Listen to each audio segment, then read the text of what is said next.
Story 1. The Flash Drive Boy. Back in my senior year of high school, I spent most of my study halls in the library, especially since I needed access to a specific program, JCreator, for my computer science assignments. One day, I ended up sitting next to this really tall, pale classmate. He had long black hair covering one eye and wore a ripped jean jacket and Doc Martens. He rarely talked to anyone and always kept to himself. When I sat down, he looked at me like I had just committed a crime. I avoided eye contact and dug through my bag, trying to seem busy. I heard him chuckle softly, muttering something I couldn't make out. Trying to break the tension, I made a comment about our teacher assigning too much homework. Without looking away from the screen, he replied, "You just want the answers, don't you?" I nervously laughed and declined. He let out this weird, unsettling laugh, and when I glanced at him again, he was gone. Oddly, he left his flash drive behind. I waited for him, but he never came back. I decided I'd return it to him the next day. I tossed it in a box above my bed and forgot about it. Here's the thing. He never returned to school. At first, nobody really noticed since he had a habit of skipping, but by graduation, his absence was obvious. Years later, I came across the flash drive while visiting home. I scanned it. No. Viruses. Inside were folders labeled Computer Science, Music, and AP Literature. The music was surprisingly old school, Jackson Browne, Jefferson Airplane, and the Beatles. But then it got disturbing. One document was 10 pages of just his name, written over and over. He had photos of the emergency escape plans for every classroom, a lit cigarette on the bathroom floor, some loose coins with a post-it that read, "Chump, change," and worst of all, a photo of me reading in class taken from a distance, in a class he wasn't in. There was also a blank document titled, "Rest in Peace Too." That's when I stopped digging. Maybe he left on purpose. Maybe he never meant to come back. But to this day, I still don't know what I found, or what I was meant to find. Here's the thing, he never returned to school. At first, nobody really noticed since he had a habit of skipping, but by graduation, his absence was obvious. Years later, I came across the flash drive while visiting home. I scanned it, and there were no viruses.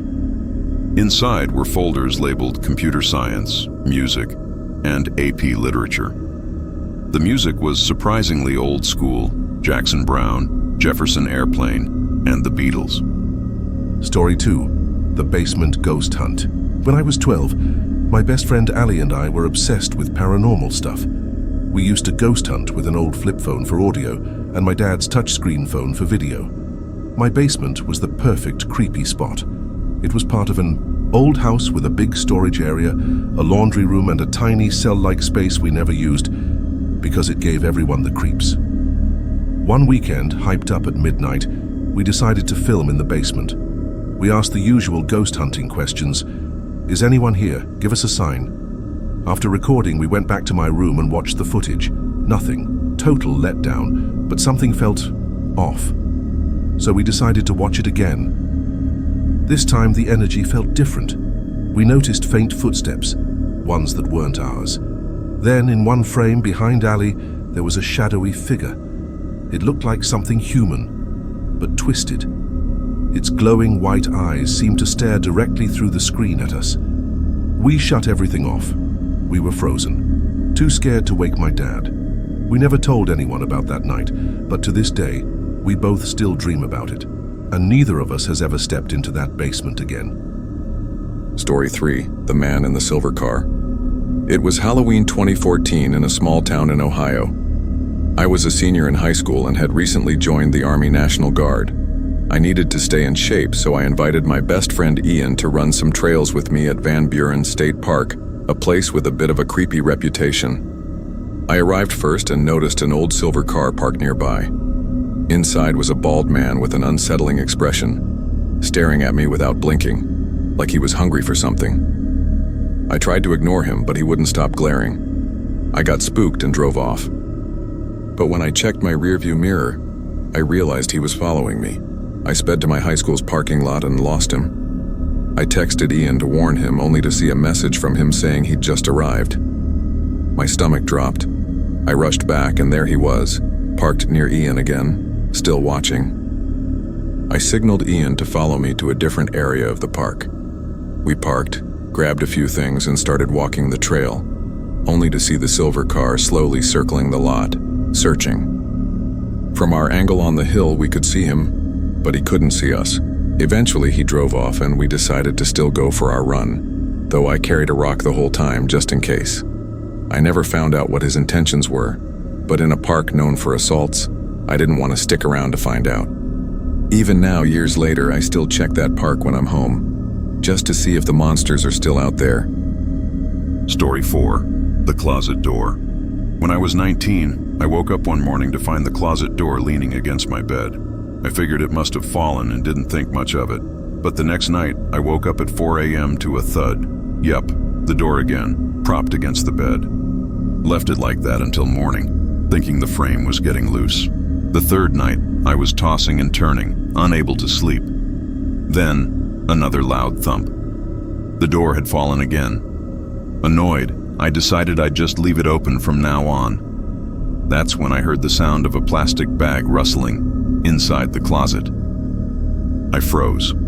There was no draft, no open windows, nothing that could have caused that.